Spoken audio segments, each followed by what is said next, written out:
fuel, give me fire, give me that which I desire. Fuel, the podcast for fixing underperformance and evolving leadership within the automotive industry. Fuel is bringing you the latest in proven strategies and techniques that can take your service department to the next level.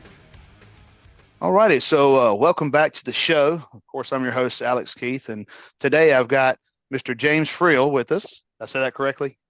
Yes, sir. Hey, I was worried I was going to butcher that. I'm not going to lie. Every time I get on, I feel like I'm going to butcher that. But James, thank you so much for joining with me today. If you don't mind, what I like to do at the beginning of every one of the shows is go ahead and give you a second to kind of just give everybody an insight of how you got to where you're at and how long you've kind of been in the business.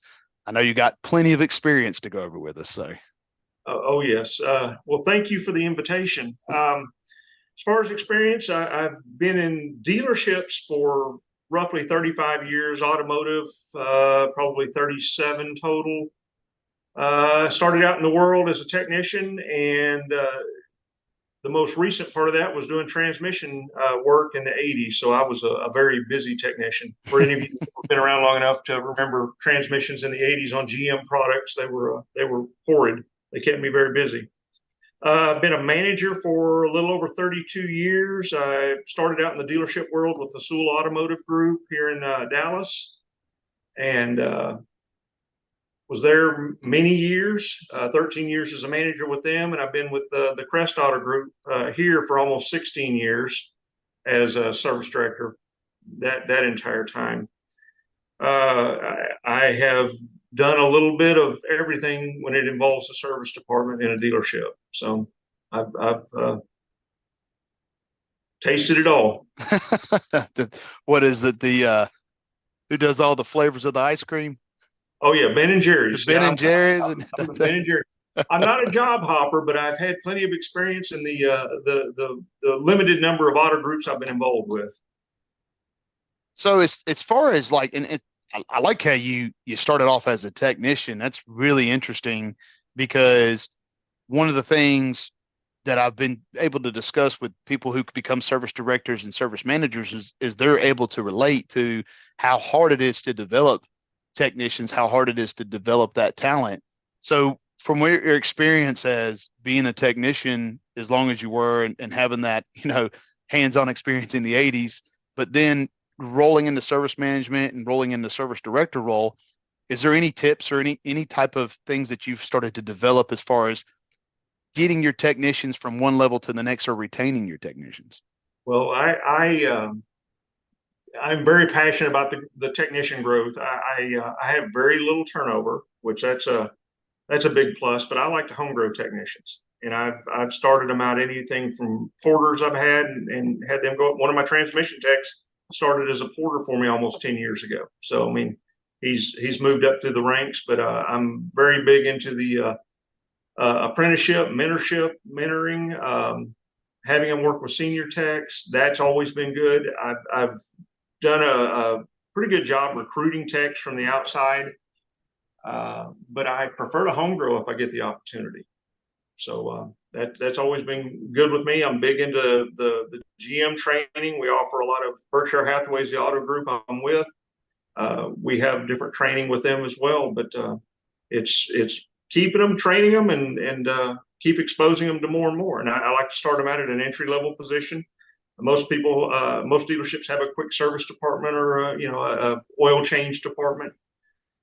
And I start them there and work from there. Now, I'm a little bit old-fashioned. My shop is still a specialized shop, or for the most part, a specialized shop. Like I still have guys that do just heavy line, like heavy motor, heavy transmission. I've got guys that specialize in drivability, trim work. So that creates some challenges in its own.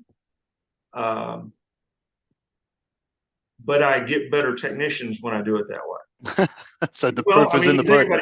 You get a bumper to bumper technician, which I'm all for a bumper to bumper technician. I've got some and they do a pretty good job, but it is easier to develop a technician into a specialized field. Let's say drivability, because they're going to have more hands-on experience on a regular basis to become very good at that particular area.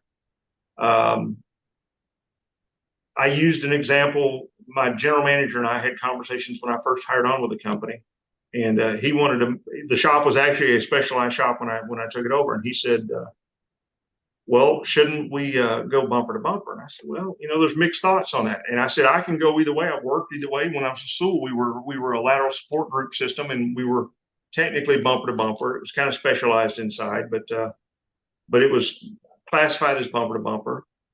But I said, if you have a serious illness, if you have a heart attack, are you going to go to a general practitioner, or are you going to go to a heart specialist? You're going to go to a cardio specialist.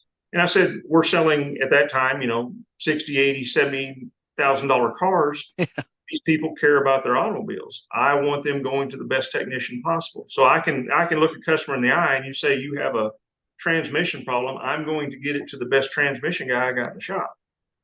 Because I only have 2 or 3 of those. So they're specialized. They're very, very good at what they do.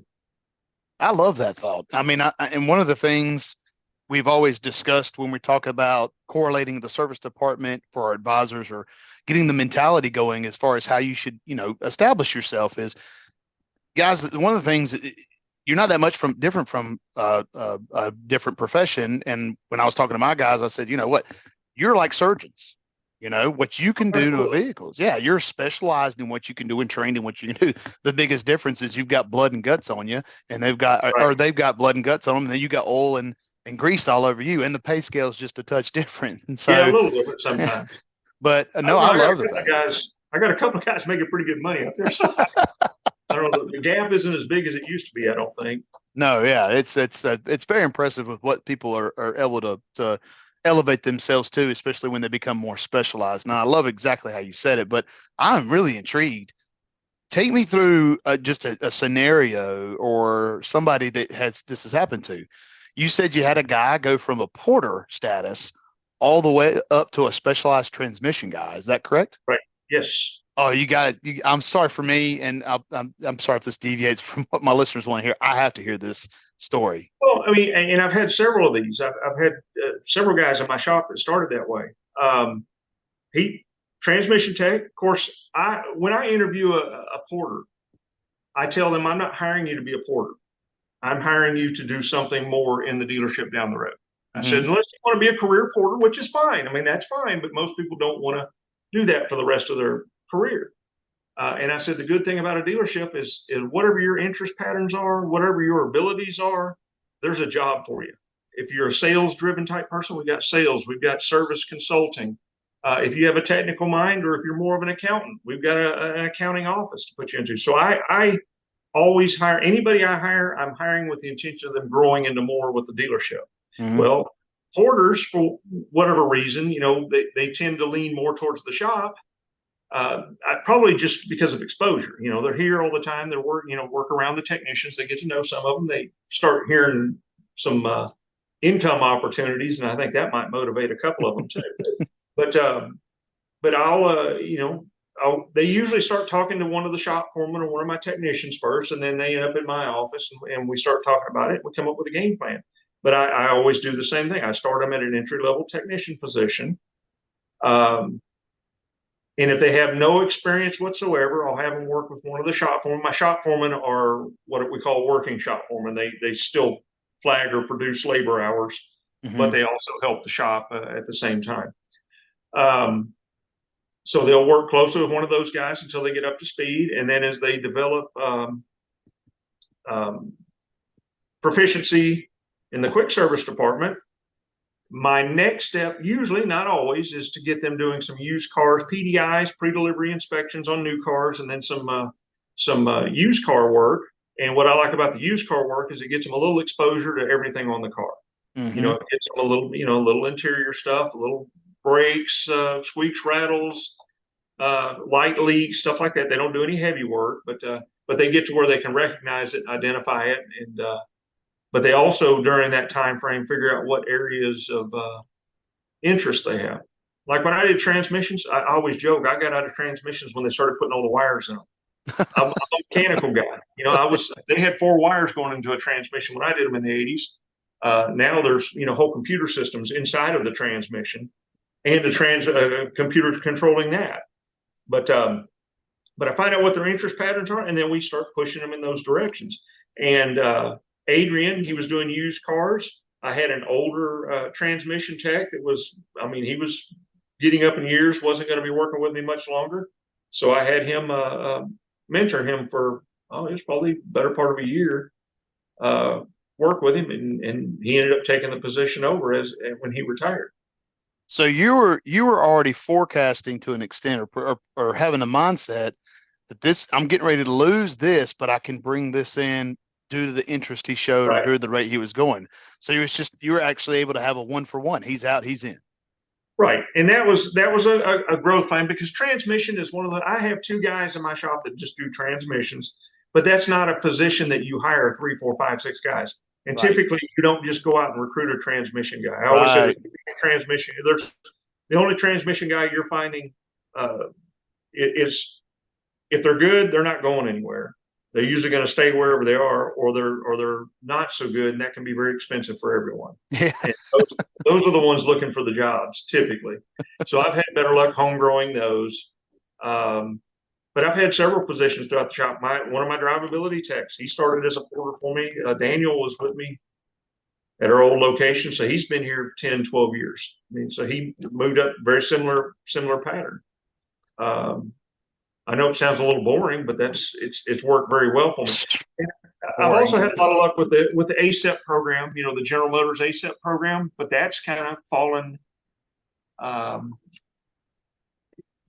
drastically over the last few years. Right before COVID, their instructors started dropping off. They had some issues, so that hasn't been a good source for us. So we had to rely more on our home growing. And I've done things too, like recruiting out some of the bigger schools like UTI and some of the others out there. And we get some of those to a degree, but if I can home grow one and teach them the way we want them taught and develop them the way we want to develop them, it's been very successful for us. Yeah, it's always tough trying to re-break a horse. So Right. I mean, Right. I think that's outstanding. I mean, it's not boring at all. I mean, I can't tell you how many conversations I have with green service managers, experienced service managers, then the overall consensus is they're looking for technicians and the turnover rate that they're dealing with. And so we start talking about it. I literally just had a group up in Canada where I was having a conversation about internal growth and starting to groom people, mentorships, and they've taken that on and they've started to do it in their way that makes the most sense for them. And they love it. They're loving it. They're loving how they can start to see the light at the end of the tunnel and not having to go out and find that technician that is a transmission guy that's already been at 4 dealerships that they're got to take a gamble on that maybe he won't mess it up this time. So that's impressive. So when you have these guys developed, or when you have guys that are already seasoned and now they're in their specialty fields, one of the things I'm starting to get questions about is this EV stuff coming up. So as the EV or the electronic vehicles come into play, are you still able to use the same process, or is it starting to evolve, or how does that work? Sort of. Technicians, as a general rule, do not like change. I think anybody in this business knows that. I mean, you can't move them from one stall to another in the shop without them ready to be. They'll quit over that. Just move it across the shop. Well, EVs got them scared, and I've got a lot of guys who've been with me a long time out here, and I've had very frank conversations like, well, what are the concerns? What are the problems? And perception, because Cadillac is just now starting to get in the EV world with our Lyric. That's becoming more and more prevalent. Starting to get some cars sold, starting to get some cars in service. But the perception is there is no maintenance to speak of. You're gonna have what? Tires, brakes, possibly. There's not a lot of just wiper blades and stuff like that. Things that there's no labor attached to. Yeah. I think there's a cabin filter on, but all small type stuff. But they perceive them as cars that the only thing they're going to have is it's going to be a problem. There's not maintenance to speak of. It's all going to be heavier problems. And I said, guys, there's going to be plenty of things to work on. And once you become familiar with them and become familiar with the specific problems, Because the good thing about you build the same car, 200,000 of them, whatever the number is, they're going to have inherent problems. And once you've experienced those inherent problems, they become, as the techs call them, gravy. They know how to fix them. They know what to do to fix the problems. Like we've already replaced 2 batteries on the Lyrics, and it wasn't because the batteries failed. It's because they had problems at the railhead before they were even delivered to us, where they had to use forklifts to pull them off of the trains for whatever reason, and they damaged the battery. So we've actually replaced those. The first one, they're like, oh my gosh, we got these big racks you got to use. You got to do all this stuff. Scared to death of it. They do the first one, the second one, they're like, oh, we're beating time on this. Well, it's the same thing. It's all the same. The EVs are going to be more programming issues. The ones we have sold, that's what we've seen on them primarily. And the technicians, that's not hard work for them. It's just it's the unknown. That's the scary part. But I've got a young technician that's he's what we call a trimmer, interior electrical technician. I've got him fully certified. I've got 4 other guys in the shop that are fully certified that are my older crew, but he's more receptive to it. He's younger. He's in his 20s, late 20s. And he's like, sure, I'll work on him. He doesn't. He's the one that's replaced the batteries already. And it's perception, changing the mindset. The working on them isn't going to be any different than what they're doing now. They're still going to be chasing codes. They're still going to be reprogramming. You're still going to have, you drive a car far enough, it's going to have mechanical problems. It's going to have, electrical problems. It's just, we don't know what those problems are yet.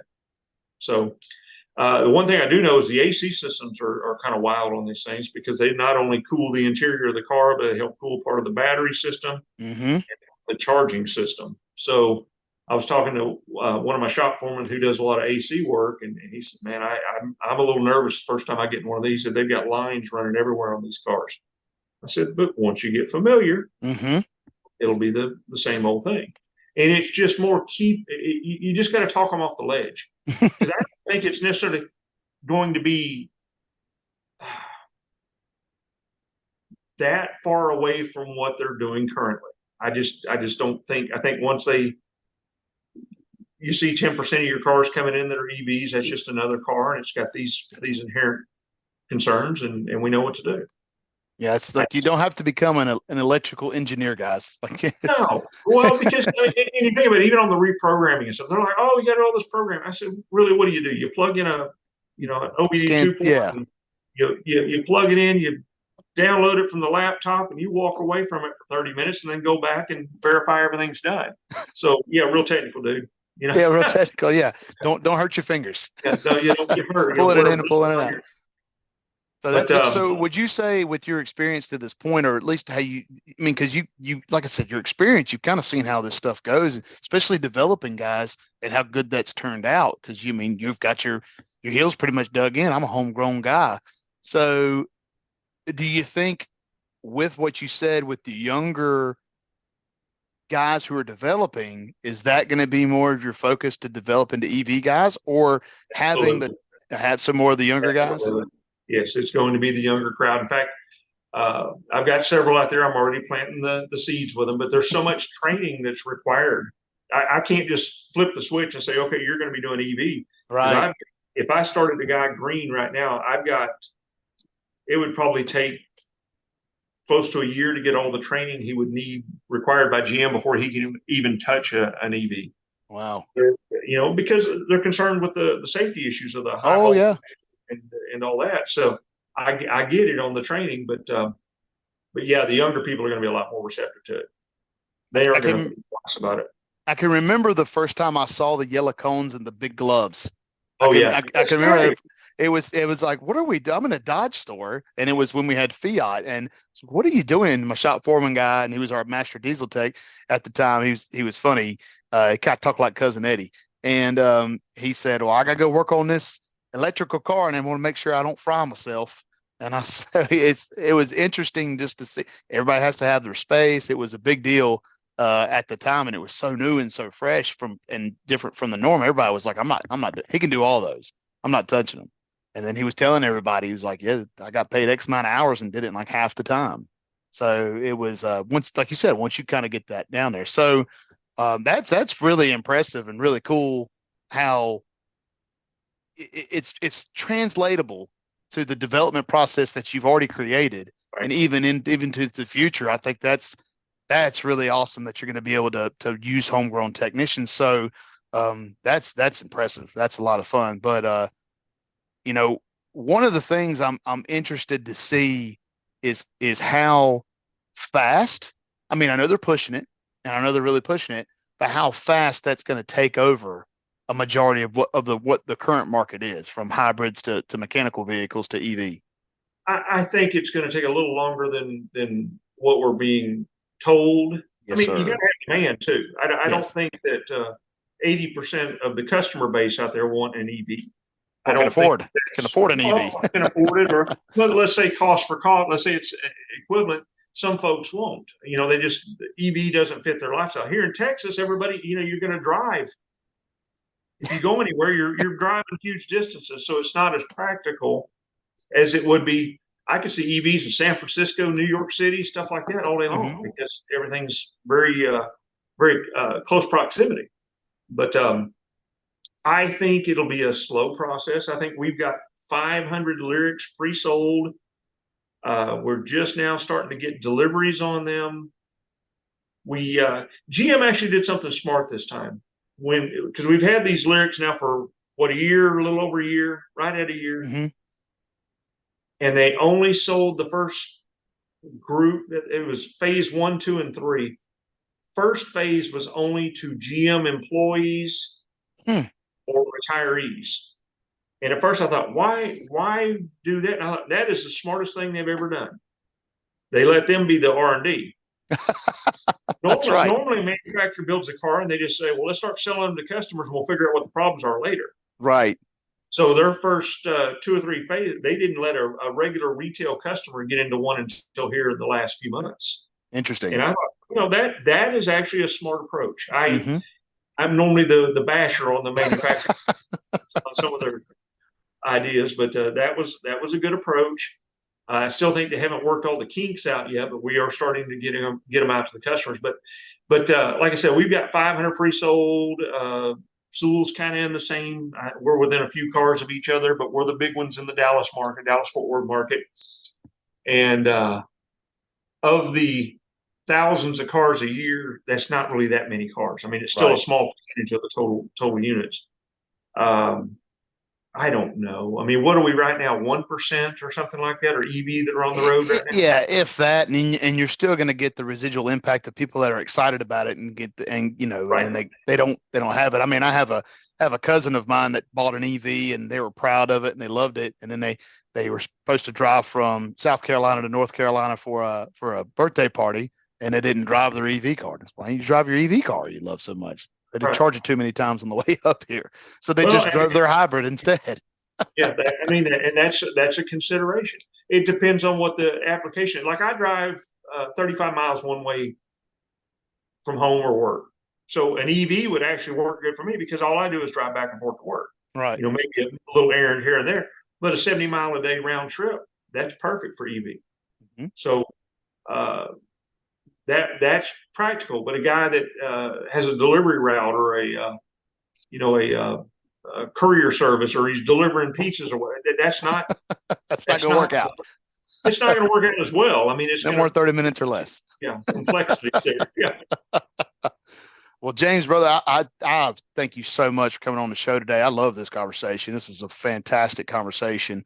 What I always like to do as we start to wrap up things at the end of the show is if there's any closing remarks about what we've kind of discussed that you would leave for anybody out there, would love to hear them. Well, first, thanks for having me. This is my debut podcast appearance, so never done one of these before. You said something early on about me being a technician originally and moving into management. That is an unusual. That I'm kind of a dinosaur with that. Most folks in management nowadays didn't come from the shop, so Correct. I would advise technicians, if you do want to go that route, you go right service for a little while and then become a service manager director at that point, because dealing with customers is a little bit of a skill set you don't develop too much in the shop. No, you don't. I can 100% understand where you're coming from with that. I'm sure a bunch of the listeners can as well. Oh yeah. But thank you for having me. Absolutely, brother. So we'll talk to you soon, and hopefully have you back on another. You have your debut now. You get maybe a taste for it, huh? That's right. That's right. I'm a regular now. Thank you, sir. All right. Thank you.